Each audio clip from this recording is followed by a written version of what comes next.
importância e a necessidade do ensino na igreja?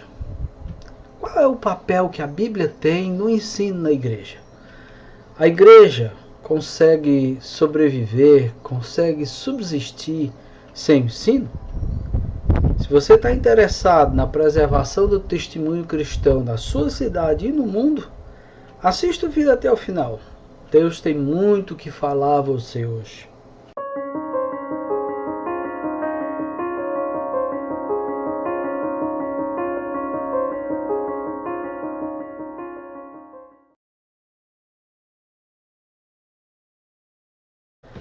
Alô, hoje eu gostaria de falar a você sobre a importância do ensino na igreja cristã. O apóstolo Paulo, ele tinha uma grande preocupação com o ensino da doutrina. Tanto é que ele lá em 2 Timóteo, no capítulo 3, versículo 16 e 17, escreveu: toda a escritura é inspirada por Deus e útil para o ensino, para a repreensão, para a correção e para a instrução na justiça, para que o homem de Deus seja apto e plenamente preparado para toda boa obra. Na verdade, podemos dizer que o ensino é o ministério que garante a pureza da doutrina e a sua perpetuação ao longo dos séculos. O ensino ele é tratado de uma forma muito especial nas Escrituras. Desde o Antigo Testamento, o ensino ele é ressaltado como fundamental para o povo de Deus. Veja só o que está registrado em Deuteronômio, no capítulo 6, dos versículos de 6 a 9. Que todas essas palavras que hoje lhes ordeno estejam em seu coração, ensine-as com persistência a seus filhos. Converse sobre elas quando você estiver sentado em casa, quando estiver andando pelo caminho, quando se deitar e quando se levantar. Amarre-as como um sinal nos braços e prenda-as na testa. Escreva-as nos batentes das portas de sua casa e em seus portões. Também em Deuteronômio, no capítulo 11, versículos 18 a 21, Moisés escreveu: gravem essas minhas palavras no coração e na mente. Amarrem-nas como símbolos nas mãos e prendam-nas na testa. Ensinem-nas a seus filhos, conversando a respeito delas quando estiverem sentados em casa e quando estiverem andando pelo caminho, quando se deitarem, quando se levantarem.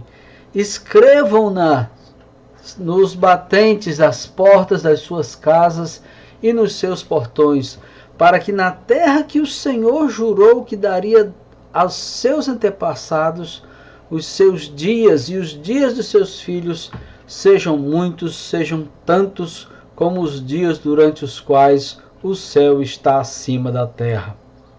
Então vejam a importância que Deus dá ao ensino. Desde o começo, Deus estabeleceu uma ordem para que houvesse ensino. E veja, lá em Deuteronômio, essa palavra está sendo dita para as pessoas ensinarem aos seus filhos em casa.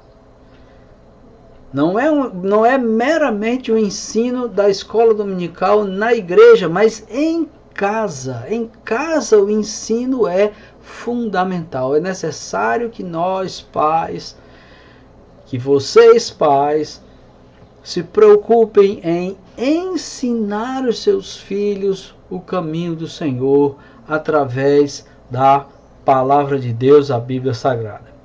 Veja, o Novo Testamento também, ele tem uma grande preocupação com o ensino. O Novo Testamento dá uma grande importância ao ensino. Veja só, Jesus, se você ler com com atenção os evangelhos, você vai ver que Jesus, está registrado que Jesus passou mais tempo ensinando os seus discípulos do que fazendo milagres, sinais, prodígios e maravilhas. O ensino aos seus discípulos foi a principal tônica do ministério de Jesus. Só para vocês terem uma ideia, né? Nos 4 evangelhos há nada mais, nada menos do que 61 referências ao verbo ensinar. 61 referências. Veja como a Bíblia dá importância a essa questão do ensino. Interessante é a ordem que Jesus deu aos seus discípulos pouco antes da sua ascensão. Não é? Está registrado lá em Mateus 28, 19 a 20. Diz assim: portanto, vão e façam discípulos de todas as nações, batizando-os em nome do Pai, do Filho e do Espírito Santo, ensinando-os a guardar todas as coisas que tenho ordenado a vocês. E eis que estou com vocês todos os dias até o fim dos tempos. Veja, Jesus determinou que eles fossem pregassem, mas não meramente fossem pregassem, mas tinha que ensinar. Tinha que ensinar os convertidos. Tem que ensinar as pessoas que aceitaram que Jesus é o Messias, que Jesus é o Salvador. Tem que ensinar a guardar tudo o que foi ensinado por Jesus. Lá em Atos, no capítulo 19, versículo 9, nós temos também uma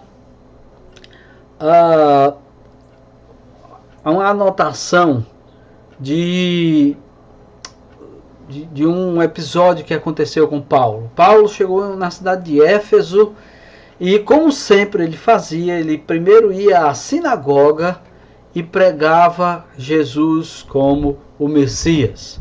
Alguns judeus criam, outros não criam.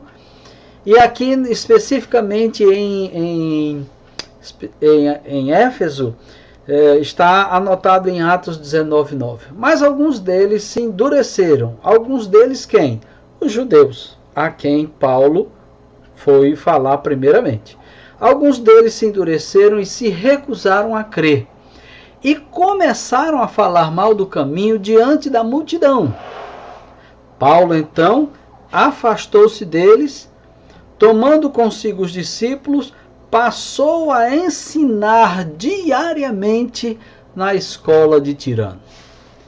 Paulo passou 2 anos e meio em Éfeso, ensinando diariamente a doutrina. Fruto disso é que muitos saíam a partir de Éfeso, muitos dos discípulos saíam a partir de Éfeso, em toda aquela região que era a província da Ásia, a província romana da Ásia, e várias igrejas foram fundadas por esses irmãos que eram ensinados diariamente por Paulo. Então Paulo indiretamente fundou numerosas igrejas naquela região ali, principalmente fruto do seu ensino diário. Além disso, Paulo, ele deixa muito claro, em Romanos, no capítulo 12, versículo de 5 a 7, que o ensino ele é um dom espiritual e que quem recebeu esse dom deve se esmerar nisso. Diz assim: assim também nós, conquanto muitos, somos um só corpo em Cristo e membros uns dos outros, tendo, porém, diferentes dons, segundo a graça que nos foi dada. Se profecia, seja segundo a proporção da fé. Se ministério, dediquemo-nos ao ministério. Ou o que ensina, esmere-se no fazê-lo. Então, o ensino é um dom espiritual. E a pessoa que recebe esse dom do ensino deve se esmerar, deve se dedicar profundamente, deve se empenhar nesse ministério, nessa tarefa. E é interessante também a gente ver em 1 Coríntios, no capítulo 12, do versículo 28, a importância que tem o ensino. Veja só o que Paulo diz para os coríntios, justamente naquele capítulo 12 que fala sobre os dons espirituais.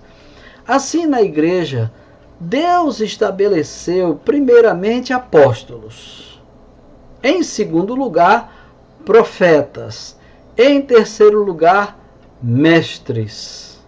Depois, os que realizam milagres, os que têm dom de curar, os que têm dom de prestar ajuda, os que têm dons de administração e os que falam diversas línguas. Ora, vejam só vocês que Paulo, quando ele lista os dons, os 3 primeiros dons, ou seja, os dons mais importantes, são os dons ligados à exposição da palavra. Apóstolos, profetas e mestres. Hoje nós não temos mais apóstolos. Hoje a profecia é a exposição da palavra e nós temos os mestres. Então vejam como é importante essa questão do ensino, da exposição da palavra. Como a palavra está como um dos pilares, um dos fundamentos da igreja. Primeiro apóstolos, depois profetas e depois mestres. E não por acaso. Não é por acaso que Paulo coloca esses 3 como sendo os 3 dons mais importantes. É porque o cristianismo é uma religião de revelação. Deus se revelou e mais, Deus mandou registrar essa revelação.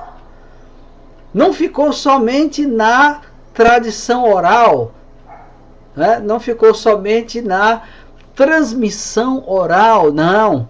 Houve a necessidade, Deus se empenhou em que as pessoas a quem foi revelado sua palavra escrevessem, anotassem, registrassem. E por quê? Porque fica muito mais fácil você ensinar a partir de um texto escrito. E essa revelação de Deus é uma revelação universal que deve ser pregada e ensinada a todas as nações. Um outro aspecto bastante interessante que está muito ligado à questão do ensino é que a fé cristã se baseia tanto nos aspectos emocionais quanto na razão. Veja só o que diz 1 Pedro, capítulo 3, versículo 15.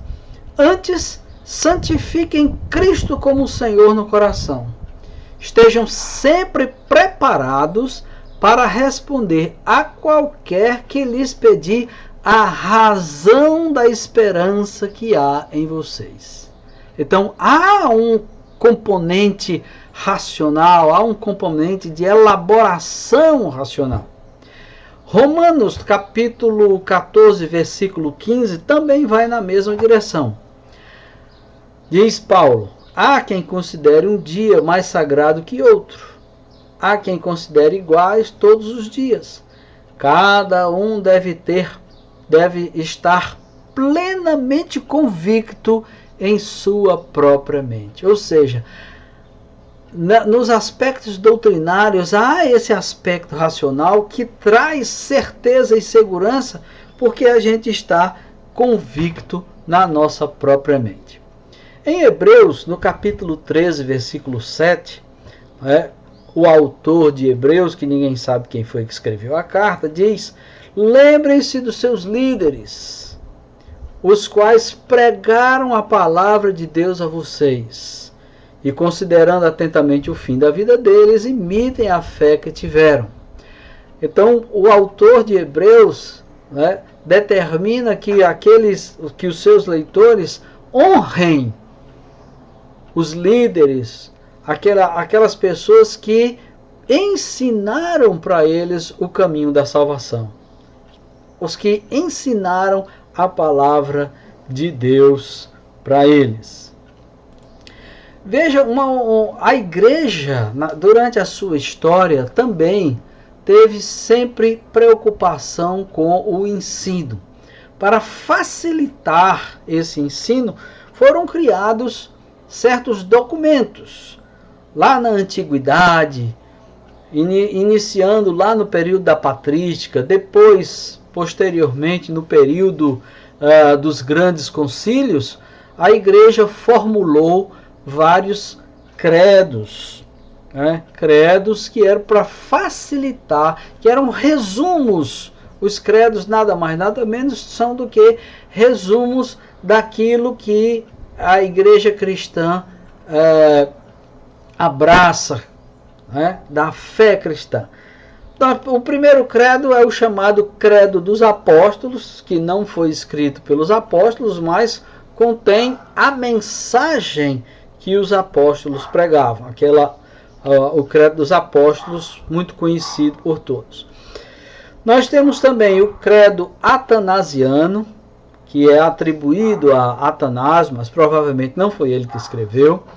Temos o Código Niceno, que foi produzido, é o primeiro credo fruto de um concílio da igreja, um concílio universal da igreja, em 425, concílio que se reuniu na cidade de Niceia para tratar sobre a questão do arianismo, ocasião em que o arianismo foi declarado herético. Então temos o Código Niceno.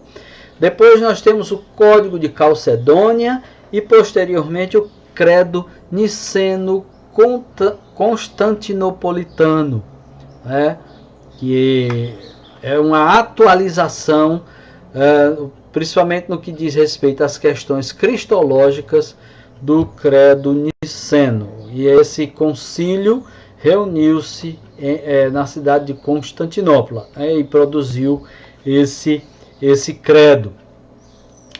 Quando nós tivemos a Reforma Protestante, como a Igreja Protestante se colocou, se contrapôs ao catolicismo medieval, então havia necessidade de algumas formulações. Mas é interessante notar que a Igreja Protestante ela não produziu credos. A Igreja Protestante continua acolhendo esses credos da antiguidade. Não os credos medievais católicos, mas até o credo niceno constantinopolitano a Igreja Protestante acolhe. Mas aí a igreja passou a produzir confissões de fé ou ainda catecismos. O que é catecismo? Catecismo é uma forma de ensinar através de perguntas e respostas. Então, o primeiro documento nesse sentido de ensino da fé protestante foi o Catecismo Menor de Martim Lutero, de 1529. Depois nós temos Confissão de Augsburgo, de 1530, Confissão de Fé da Guanabara, de 1558, e é interessante a gente falar sobre essa Confissão de Fé da Guanabara, porque é a primeira confissão de fé das Américas. Foi aqui no Brasil, no Rio de Janeiro, mais especificamente, por ocasião da invasão dos franceses no Rio de Janeiro. A invasão que iniciou em 1555. E aí houve a produção dessa Confissão de Fé da Guanabara de 1558, uma confissão de fé reformada. Depois nós temos a Confissão de Fé Escocesa de 1560, Confissão Belga de 1561, Catecismo de Heidelberg de 1563, a Segunda Confissão Helvética de 1566, os Cânones de Dort de 1618. Os Cânones de Dort foi o resultado do Sínodo de Dort, né, durante o qual foi fixada os cinco pontos do calvinismo, né, e foram rejeitadas um documento chamado de Remonstrância, que formulava o que hoje se chama de arminianismo. Muito bem. Temos também a Confissão Menonita de Dort, de 1632, a Confissão de Fé de Westminster, o Breve Catecismo de Westminster e o Catecismo Maior de Westminster. Esses três documentos são adotados como símbolos de fé da Igreja Presbiteriana do Brasil.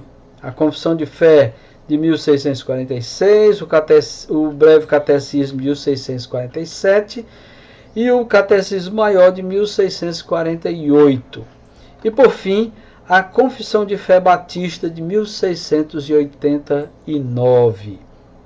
Então vejam, todos esses documentos tinham como propósito justamente ser textos para ensinar a igreja, para que a igreja fosse ensinada, né? No século XVIII, o jornalista cristão inglês protestante Robert Raikes, ele funda a escola dominical. Escola dominical que todas as igrejas protestantes, pelo menos as tradicionais, né, as igrejas protestantes herdeiras da Reforma, todas as nossas igrejas possuem escola dominical, porque é um importantíssimo, fundamental espaço para o ensino da Bíblia, o ensino da doutrina. Fundamental que nós participemos da escola dominical, que nós nos envolvamos com a escola dominical. É fundamental, porque o ensino na igreja é fundamental. Já falei que Deus teve a preocupação, vamos usar esse termo, que sua palavra, sua revelação fosse registrada, para que o ensino pudesse ser facilitado. É muito mais fácil você ensinar alguém a partir de um texto escrito do que meramente você falar de forma oral, né? Então, fundamental. Deus, então, teve essa preocupação. Por quê? Porque o ensino é fundamental.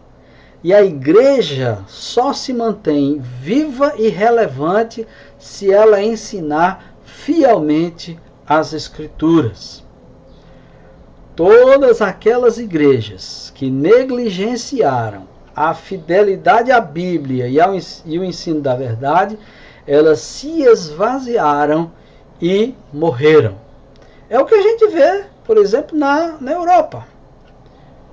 A partir aí do final do século XVIII, início do século XIX, muita gente começou a falar que a Bíblia não era um livro fidedigno, que eram só alegorias, só histórias, registros da experiência religiosa dos judeus, que Jesus não tinha nascido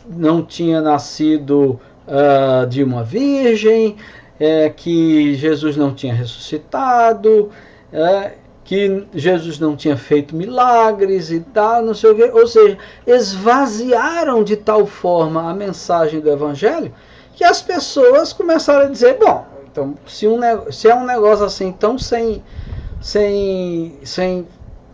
carne, se é uma coisa tão sem estofo, se é uma coisa tão vazia, por que eu vou para essa igreja? Por que eu vou me levantar cedo para ir para esse negócio dessa igreja? Não, eu vou viver minha vida do jeito que eu quero viver. E as igrejas se esvaziaram.